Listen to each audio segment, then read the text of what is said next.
Radhe Radhe friends, Shravan मास के दूसरे सोमवार की आप सभी को हार्दिक शुभकामनाएं। मेरी वीडियो है आप लोगों के लिए बहुत इम्पॉर्टेंट, क्योंकि इस वीडियो में मैं आपको ऐसी 3 बातें बताने चाहती हूँ जो आपके लिए बहुत इम्पॉर्टेंट है। जो 3 चीज़ें आपको शिव जी की पूजा में नहीं करनी है।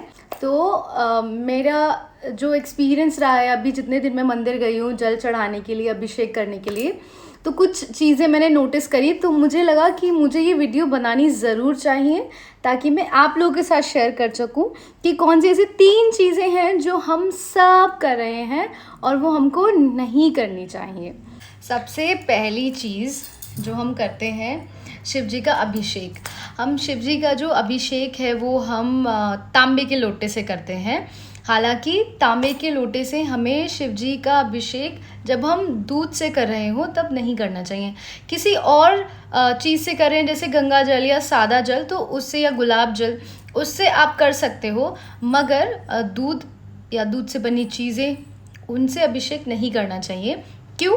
क्योंकि साइंटिफिक रीज़न ये कहता है कि तांबे के लोटे में अगर हम दूध जैसी चीज़ें डालते हैं तो केमिकल रिएक्शन होता है, मेटल का रिएक्शन होता है उसके साथ, और वो जहर में कन्वर्ट हो जाता है। की जगह आप पीतल का लोटा लीजिए, या आप स्टील का लोटा लीजिए, या आप चांदी का कोई छोटा लोटा जो हम अक्सर अपनी पूजा में यूज़ करते हैं वो ले लीजिए, या मिट्टी के किसी पात्र से, मिट्टी की छोटी छोटी मटकी आती हैं, आप उसको भी ले सकते हैं, तो उससे आपको अभिषेक करना चाहिए। एंड सेकंड, जो शिव जी के अभिषेक के बाद हम करते हैं उनका टीका करते हैं।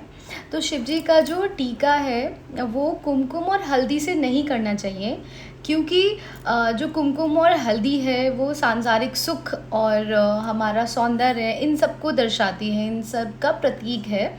मगर जो शिव जी हैं वो बिल्कुल वैरागी हैं, उनको भस्म का, चंदन का जो टीका है, इन सब का अभिषेक बहुत ही प्रिय है। हाँ, अगर आपको बहुत मन है तो आप लाल चंदन, पीला चंदन, सफ़ेद चंदन, इस तरह के चंदन आते हैं, आपको उनका टीका करना चाहिए। तो नाउ द थर्ड थिंग जो आपको नहीं करनी चाहिए, और हो सकता है कि पहली और दूसरी चीज़ में काफ़ी लोगों के अपने अपने पर्सनल पॉइंट्स हो, बट इसमें तो मुझे लगता है 100% अग्रीमेंट मेरे साथ होगा, सबका, आप सभी का। ज़रूर मुझे बताइएगा। देखिए, अक्सर हम क्या करते हैं कि अभिषेक करते हैं, पूजा पाठ करते हैं, उसके बाद कुछ पैसे हम चढ़ा देते हैं। मैंने क्या देखा है, शिव जी के शिवलिंग पर बेलपत्री, धतूरा, फूल, माला, उसके साथ साथ पैसे भी चढ़े होते हैं, सिक्के भी। कभी कभार सिक्के उठ जाते हैं, सिक्के जो चढ़ा देते हैं हम, मगर कभी कभी क्या होता है वो पत्ती वगैरह के साथ वो सब सिराने वाले सामान में चला जाता है। तो सिक्के जो हो वो दान पात्र में डाल दें। और कुछ लोग क्या करते हैं, नोट जो है वो भी वहीं रख देते हैं। 10 रुपये का नोट, 20 रुपये का नोट, 5 रुपये का नोट, वो शिवलिंग पे ही रखा होता है, उनको नोट चढ़ा देते हैं। But this has to be stopped, क्योंकि ये चीज़ें बिल्कुल बिल्कुल भी सही नहीं है, क्योंकि हम दान करते हैं ताकि वो किसी भगवान की चीज़ में लग जाए, या किसी भंडारे में, प्रसाद में लग जाए, या उन्हीं के पूजा पाठ के सामान में। In return to that note गल जाता है, सिक्का जो है वो सिराने वाले सामान में चला जाता है।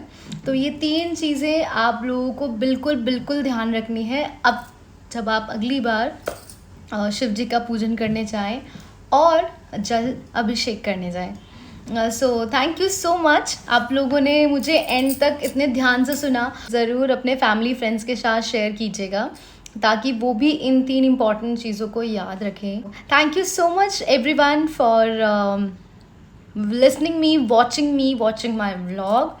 स्टे ट्यून्ड, आगे मैं और भी बहुत प्यारी प्यारी वीडियोस के साथ आपके साथ मिलने वाली हूँ फटाफट से एक नए व्लॉग के साथ। तब तक आप मेरा व्लॉग शेयर कीजिए, लाइक कीजिए, कमेंट कीजिए, चैनल को सब्सक्राइब कीजिए जो पहली बार मेरी वीडियो देख रहे हैं।